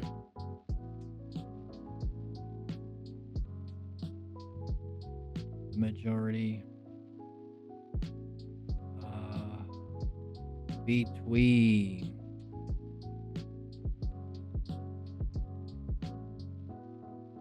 those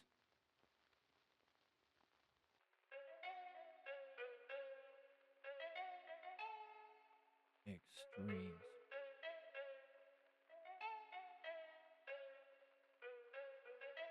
So that's part of the art. Whether it's a thumbs up, whether it's a dog or a beautiful person or a fast runner or a tall person.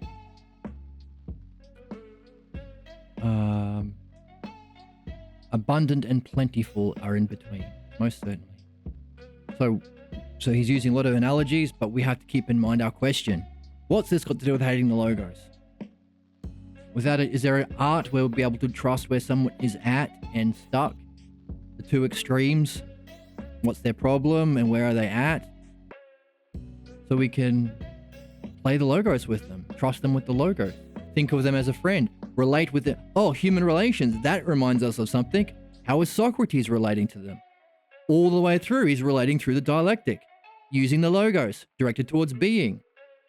But he's adjusting it. He's doing the same thing, but he must be adjusting it in some way related to where they're at and where they're stuck.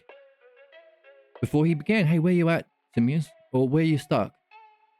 One of those two questions. Because we're between. Very few Socrates out there. Yet.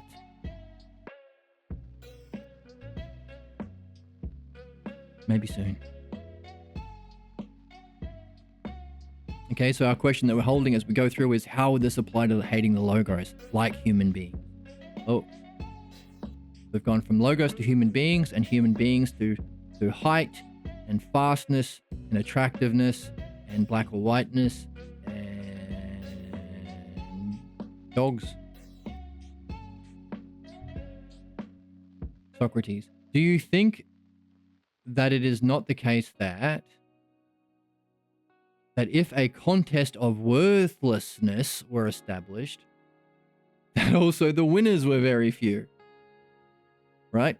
A worthlessness contest. How many people are worthless completely? Very few. That would be a funny contest. I'd like to see the people who would apply to participate in this contest. Likely. Socrates, for it is reasonable, but the logos, on the one hand, are not like human beings in this way. Oh, he's thumbs up, bringing in the logos. Since now I was merely following your lead. But that sick condition happens whenever anyone puts their trust in some logos as being true without the use of the art of the logos. Wow. Wow. Wow. Wow. Wow. Wow. Wow. Wow. Or there is an art of the logos that applies to our trust in the logos. So that's helpful for us because we just did a dialectic together saying that one of the key terms in our mini dialectic on the logos was trust. There is a reason to trust in the logos. But hey, if that was our conclusion, our step 4, trust in the logos. synthesis, that has a hierarchical scope over these other terms in the division, and then synthesis, and then analysis is bringing it back to the start, trust in the logos. He's saying, hey, you don't just trust the logos, you need to have a use of an art in trusting the logos, just like trusting your friends or human beings, or how beautiful or fast or ugly they are, or dogs. You can't trust all dogs. There are going to be some mean ones, and there are going to be some that are super, super friendly. Same thing with the logos. So these are the stakes, because that directly applies to what we... Isn't that cool? The logos is helping us out. We come to a conclusion about the logos by doing the dialectic, and somehow Socrates was able to anticipate that. Say, hey, by the way, nice conclusion, but don't trust the logos of anything. You need the art. So, therefore,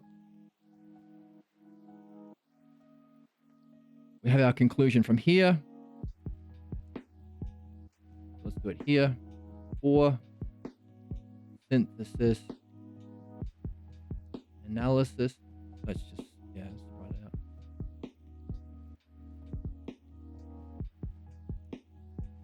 Therefore, trust the logos. You need to trust the logos to call it in, to look at it from self, to pursue it, and to receive it, and to share in it. That's our conclusion.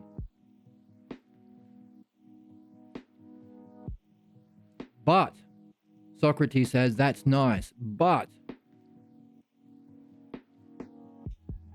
so, again, the dialectic isn't the finish. It's not, it's a conversation you keep going. Don't just end it there.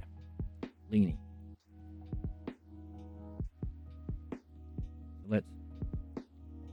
But, you must use the art of the logos in using trust, in that trust. So we're going to learn more, and we're going to have to go back to this dialectic and do it again. We're in a conversation with the great man Socrates,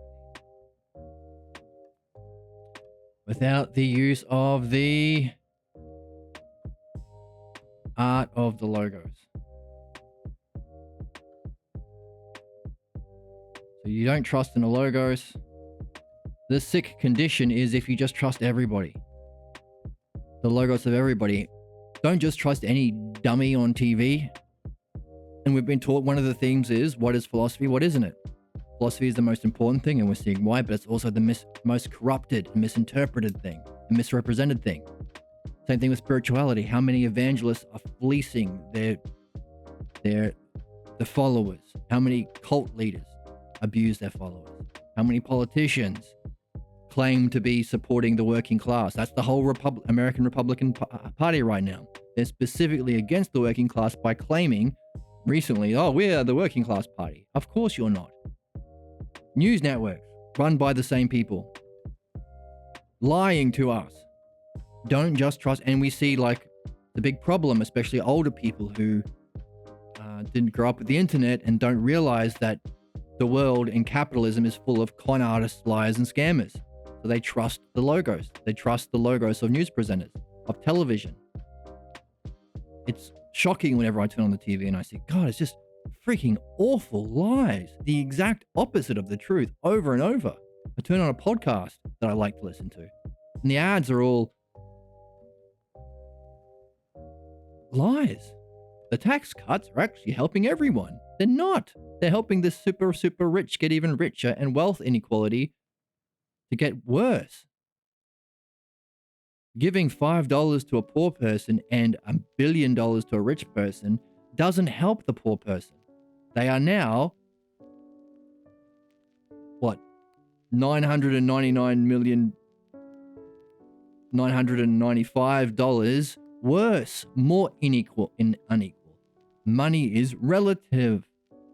If everyone has $100, if everyone has $1 million, then everyone's equal. You're not a millionaire, or you're not super rich. Rich means to have more than, so you can abuse and take advantage of. Power over. So yeah, so if it's $1,000 to a rich man and $5 to a poor man, the poor man is not $5 better off.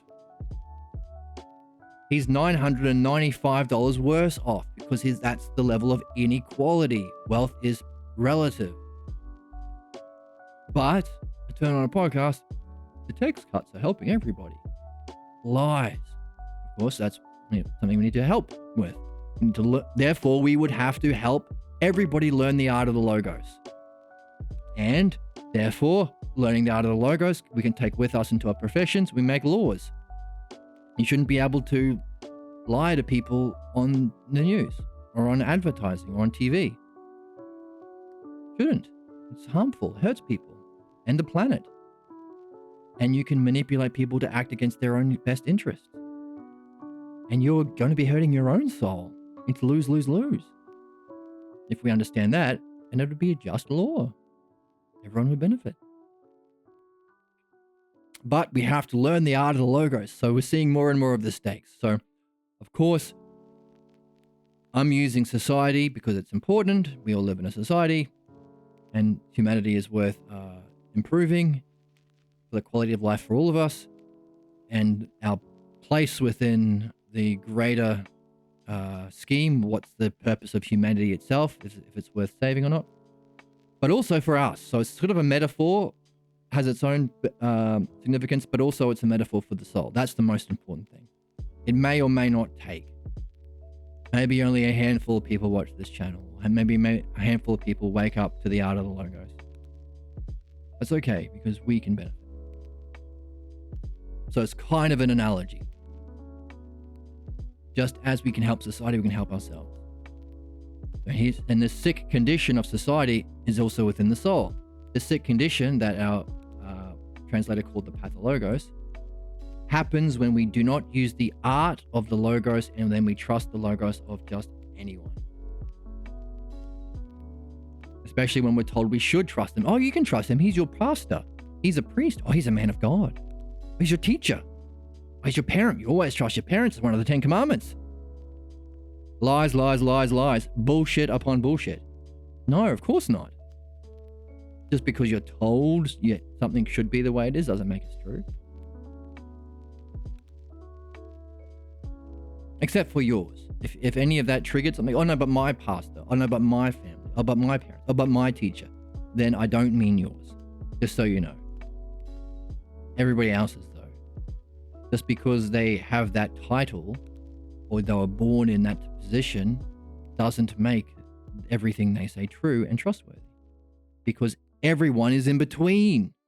The extremes, very few Socrates out there. But even if your parents were Socrates or whatever, you would still gain a problem because that's what we're here for. Purification, perfection, we all pick up a path. Necessarily as part of the human condition. Punishing people for having problems is absurd, therefore. We should always encourage helping, learning. And what do we call that?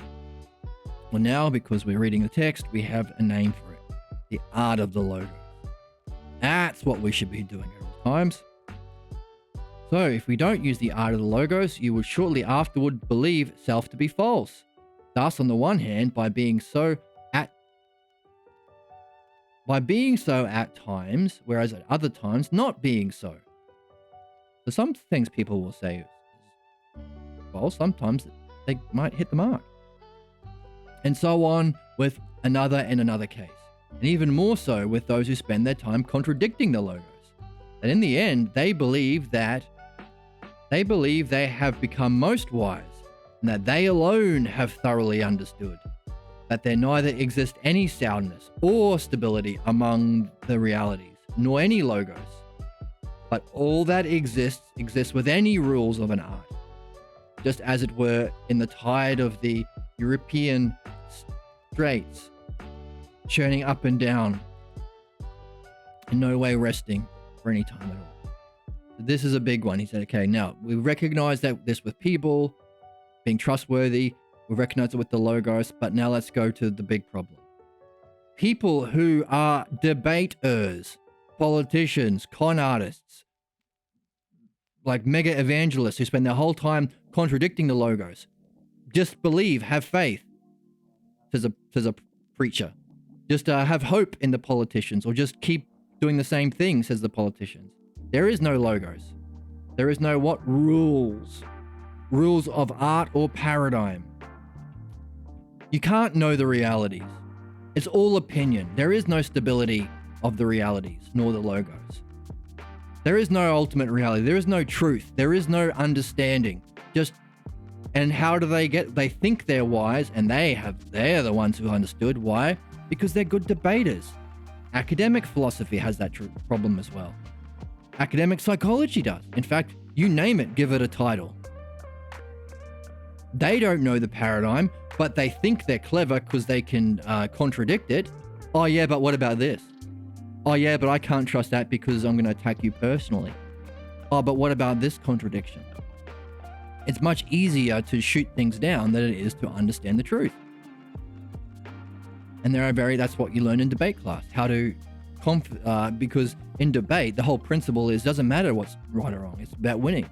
Same thing with law courts. So how do you contradict the truth of the logos? Get really good at it, you start believing your own crap. So we have a lot of people who start, like Andrew Tate is a good example. He starts with his bullshit, just contradicting people. He started knowing that he was talking sexist nonsense, that's bullshit. He knew it, but he got very good at contradicting those who, by the way, there's a principle to this. Can't remember the name of the principle, but it takes more time and energy to refute a bullshit argument than it is to just contradict something. So these people, oh, there's no truth. Oh, I don't believe that women are the same as men or something like that. Or I don't believe that people should be treated fairly. Or I don't believe this. It takes a lot of time and effort, more time and effort to show that that's nonsense. Some propagandist is nonsense. Than it is just to contradict the logos, just contradict the truth. So we have a lot of people who they become audience locked. Their whole appeal is, they contradict the logos and they seem clever. And they start believing their own crap. Alex Jones. There's a whole right-wing manosphere of people who spend their time contradicting the logos and they believe they are the most wise and only they have understood. And what's their conclusion? That there is no ultimate truth that you can understand with the logos. There is no ultimate reality. There is no realm of being. There is no actual true philosophy. It's just my opinions. It's anyone's a philosophy. And my opinions are right because look at how good I am at shouting people down. Turn on the right-wing news networks. Most of them are right-wing now. Because conservative means holding on to the past, and the people who have the money are the people who want the inequality to continue. So what do? They just contradict people. And they think, that's understanding, that's wisdom. That's what looks like wisdom when you believe there is no reality, there is no logos, and there are no rules of art. Rules of art implies two things: the paradigm. There is a pattern to reality and understanding and spiritual growth. That's what we're learning here. But not only that, there is a artful use of it. Socrates is using it artfully. He's not showing the soul to be immortal by contradicting his friends, shooting them down, yelling at them, abusing them, mocking them, making others afraid of them, all of the techniques that people in authority do now.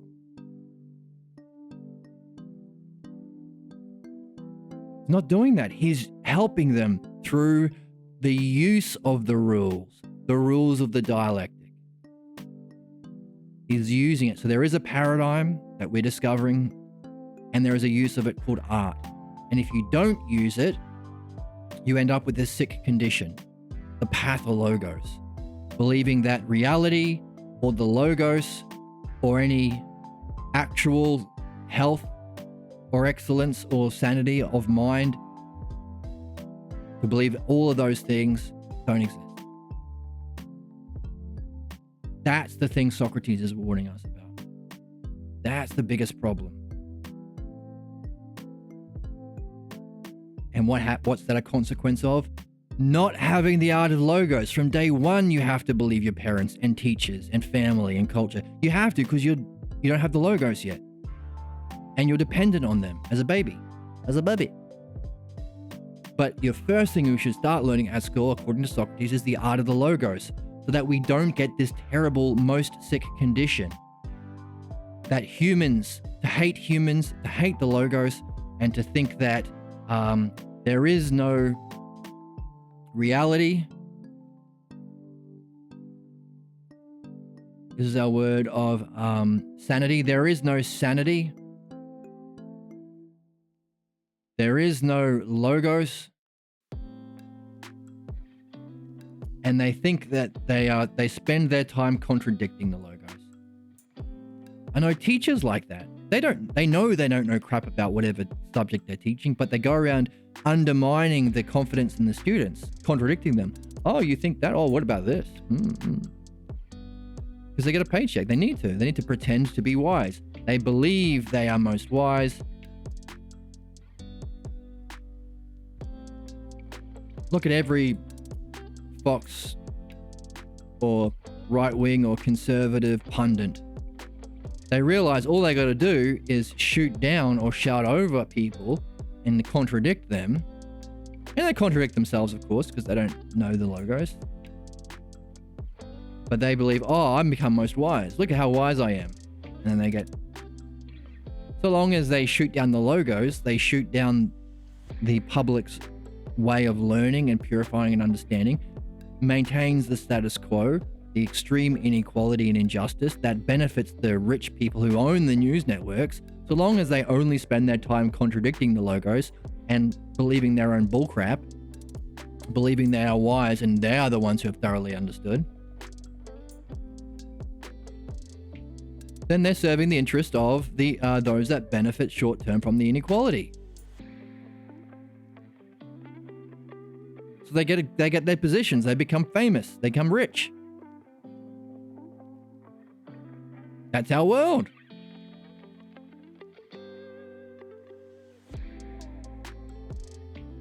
What they become is the mouthpiece for the worst condition, sick condition.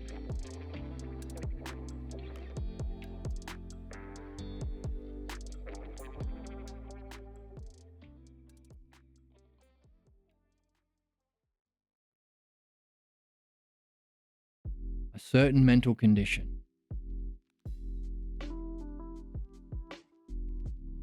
Socrates says, let's not ourselves fall into that. So if we are ourselves learning the logos, and now we can add to what we're doing in this channel. Last time we said, hey, we're exploring the logos together, and we did a dialectic on that, and we saw that that involves healing. So we're a healing channel. And then today we did a dialectic on the logos, and we saw, we have to trust the logos, but we can't trust the logos without the use of the art of the logos, because we need to be able to somehow use the art to discern these kinds of people who just contradict the logos, and then they believe they become most wise, and they are the ones who understand, and they conclude that there is no sanity of mind or reality or logos.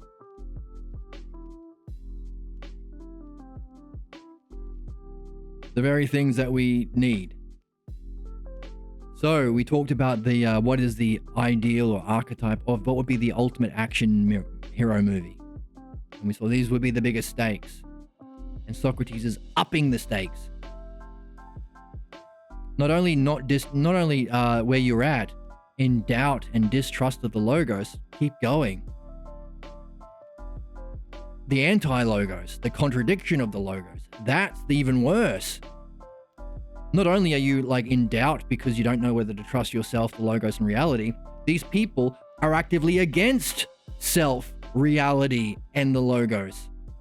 Because they don't have the use of the art of the logos, And they make the conclusion, they just contradict the logos. And therefore, if you keep contradicting these things that you are in doubt about, folks, you will come to the conclusion that there is no reality, there is no sound mind, and there is no logos. That's our world. That's our world right now. We need to ourselves be hero. Socrates is the, what's the fellow's name? Ilias?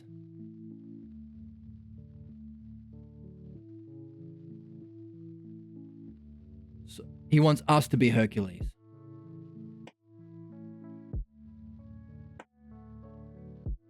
He wants us to be Hercules. He's our Iolaus. He is our Iolaus. We have to guard against their pathologos, to believe that there is no reality, no sanity of mind, and no logos. The implication from that is you can hate all people as well, and you can just spend your life contradicting the logos, becoming a mouthpiece for injustice. This is the cause of the problems. Why?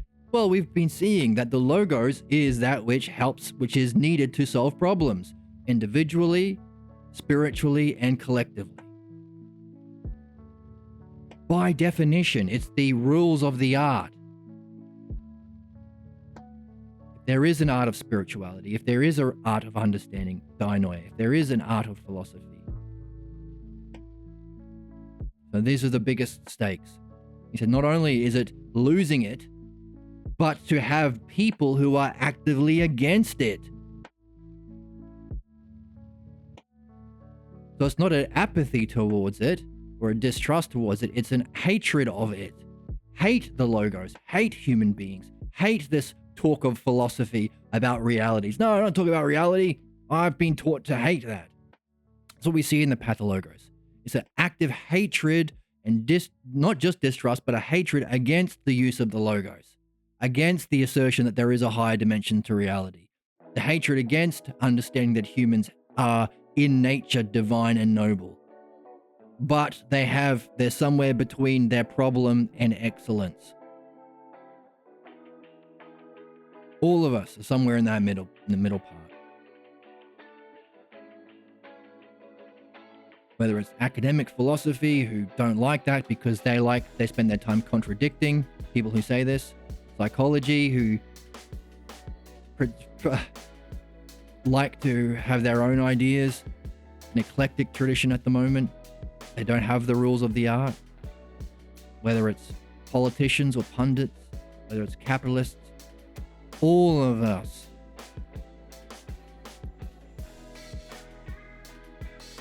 So he's raising the stakes of this greatest hero's story here. On that note, big stakes. We've seen a lot. We've seen a lot about our theme today of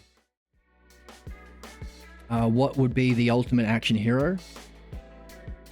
What are we doing?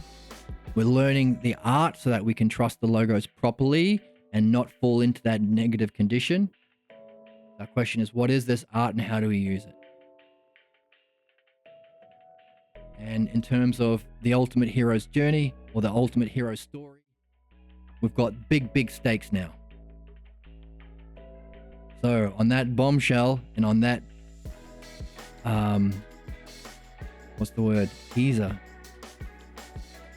Cliffhanger. On that bombshell and on that cliffhanger. Thank you for joining me. Feel free to watch along in real time on Twitch. Find the link below. Like and subscribe on YouTube, of course. Find the links to the text below. And you can join the Discord if you have any feedback or ideas on how to better share the logos. Spread this idea, this way of thinking. Become heroes in this higher sense ourselves. Feel free to share that on Discord. And if you want to support the channel, there might be a Patreon link with different options. If not, there should be soon. So thank you so much for joining me. I hope you're excited. I hope you're wondering. Apply this to yourself. Do the dialectics to get your definitions down, and then apply it in your demonstration in your lives. Become a walking dialectic yourself, because that is walking and talking the ultimate hero's journey. Part of that is sharing your successes and your blocks where you're at and where you're stuck with your friends. And hopefully there are enough of those things that I just mentioned to provide the conditions to do so. Share, use your voice, share your logos, practice the art. Thank you, and I hope to see you next time.